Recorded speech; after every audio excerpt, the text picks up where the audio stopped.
বয়ানে আসার আগে মায়ের কাছে দোয়া চাইছি গো মা। সারা বাংলাদেশের মানুষ জামালপুরের ওয়াজ শুনতেছে। মা গো মা, আজকেই তো সেই স্টেজে বয়ান করতে আসছি গো মা, দোয়া চাই। মা দোয়া করছেন বাবা। আমি বলি মা, আপনাদের মতো মা বড় ধন্য মা, সারা দুনিয়ার মানুষ সম্মান করে গো মা। একটু দোয়া করবেন আল্লাহ যেন ইখলাস অন্তরে রাখে, অহংকার যেন অন্তরে ঢুকানোর সুযোগ না পায়। জামালপুরের মা বোনেরা গো, মাইকের আওয়াজ কি চায় না? মৃত্যু বাবাজিরা গো, মনটা কি চায় না তুমি একজন আলেমের বাবা হইবা, হাফেজে কোরআনের বাবা হইবা? রমজান মাসে তোমার সন্তান হাজার হাজার মানুষকে তারাবি পড়াইবে, খতমে তারাবি। ওই মহিলা দোয়া করে, আল্লাহ তুমি আমার সন্তান যাও দিছো, ওর বাবা নিয়ে গেছো, এখন আমি কেমন করে সন্তানটারে আলেম বানাবো? কপাল পুড়ে গেছে, টাকা নাই পয়সা নাই, কেমনে সন্তান আলেম হবে? মা গরিব, টাকা নাই পয়সা নাই, অন্যের বাড়ি কাজ করিয়া মা কিছু টাকা পাইয়া পেট বাঁচায়, সন্তানেরও বাঁচায়। আস্তে আস্তে সন্তান যখন বড় হয়, সন্তান বুঝের হয়ে গেছে, কথা বলতে পারে, লেখাপড়ার সময় অতিক্রম হতে চলছে। সন্তানের হাত ধইরা কয়, মা আমার বুক ভরা আশা আমার পূরণ হয় নাই গো সন্তান। আমার আশা ছিল আমি তোমার হাফেজ বানাবো, আলেম বানাবো। না না, তোমার বাবা নাই, আমি গরিব, অন্যের ঘরে কাজ করে জীবন চালাই, যাও তুমিও নাইমা যাও। অন্যের বাড়ি যদি কোনো কাজ পাও, কাজ করে পেট বাঁচাও, কিন্তু আমার কাছে আর রাখার সুযোগ নাই, লেখাপড়া করানোরও সুযোগ আমার হবে না। সন্তান মায়ের থেকে চলছে, গ্রামে হাঁটতেছে, এক বড় লোক সন্তানের চেহারার দিকে তাকায়, বড় মায়া লাগছে। আয় বাবা আয়, কই যাও? বলে আমি গরিবের সন্তান, আমি কাজ তালাশ করি। আমার বাড়ি থাকবি, আমার বাড়ি কাজ করবি, আর আমার কিছু গরু আছে দেখাশোনা করবি, তোর খানা বেতন কাপড় যা দরকার আমি সব ব্যবস্থা করে দিব। এতিম সন্তান ওই বাড়ির গরুর রাখাল, হারাসায় পড়নেওয়ালা, কেউ বিপদে নয়, বড় শান্তিতে আছে গো। কারণটা কি? নিজের হাতে খানা খায়, ঘরে তরকারি না হইলে, ভালো না হইলে খানা খায় না, কিন্তু মাদ্রাসায় গিয়া যা পায় তা খায়, কোনোদিন প্রতিবাদ করে না রে বাবা। এত কষ্ট করে জীবন চালায়, কত গরিব। আজকে অনেকে গরিব দেখলে চোখ রাঙ্গায়, গালি দেয়, ধমক দেয়। এ টাকাওয়ালা ভাই, পায়ে হাত দিয়া বলি, টাকার গরম দেখায় না রে বাবা।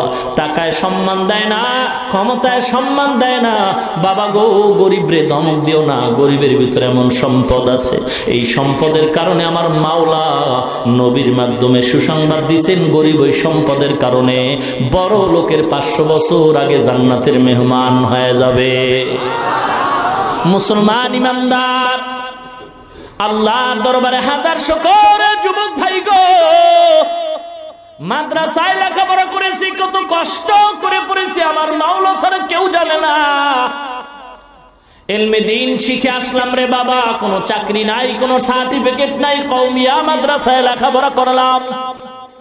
এমন এক মাদ্রাসা, যে মাদ্রাসায় পড়লে কোনো চাকরি পাওয়া যায় না, সার্টিফিকেট পাওয়া যায় না, এমন এক কওমিয়া মাদ্রাসায় পড়ে আসছি রে বাবা। আল্লাহ সম্মান কমান নাই, এত সম্মান দান করেছেন টুপি আর দাড়ির কারণে রে বাবা।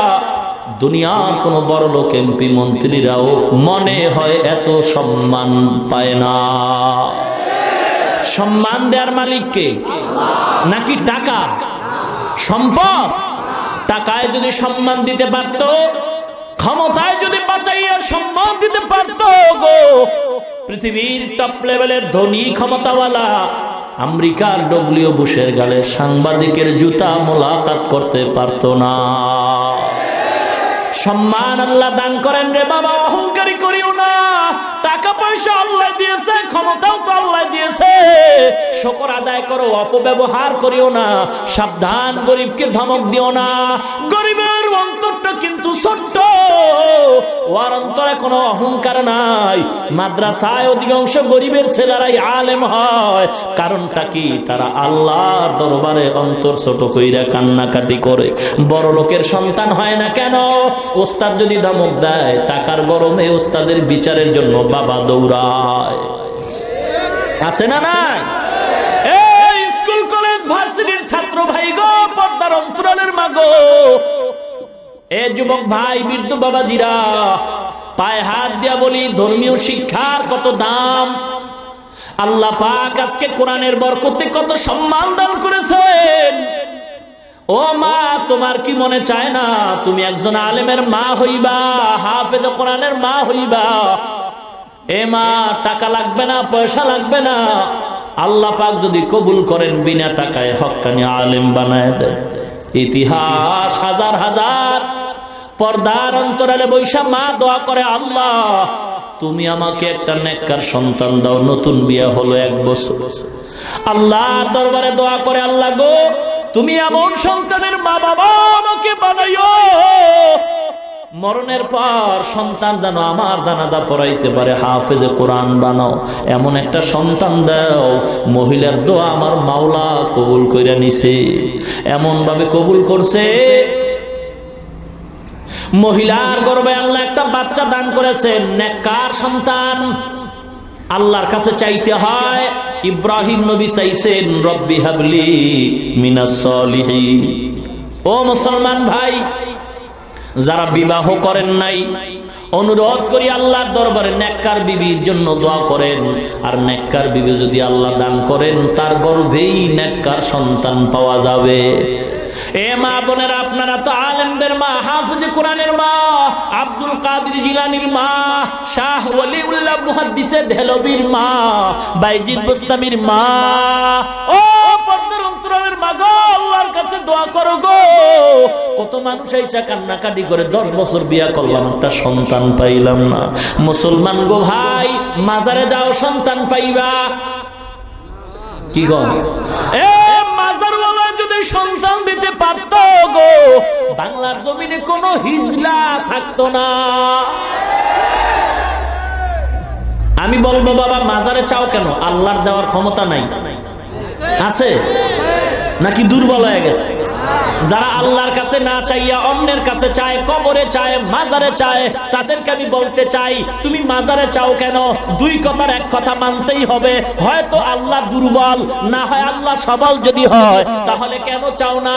আল্লাহরে পছন্দ হয় না? 2টার একটা, হয়তো আল্লাহ দিতে পারে না, যে কারণে মাজারে চাও। আর যদি বলো না পারে, তো চাও না কেন আল্লাহর কাছে? মাজারে চাও কেন? আল্লাহকে তোমার পছন্দ হয় নাই নাকি বলে? মহিলা দোয়া করছে, আল্লাহ নেককার সন্তান তুমি আমার গর্ভে দিও গো। আল্লাহ পাক রব্বুল আলামিনের দরবারে দোয়া কবুল হয়ে গেছে। আল্লাহ পাক একটা নেককার সন্তান গর্ভে দান করেছেন। সন্তানটা মা দোয়া করতেছে, গর্ভে রাইখা দোয়া কর, আল্লাহ তুমি আমার সন্তানটারে হায়াত দাও, বাঁচায় দাও, আলেম বানাবো। কিয়ামতের ময়দানে আমি আলেমের মা হইয়া আল্লাহর দরবারে পরিচয় দিব। সন্তান দুনিয়াতে আসার সময়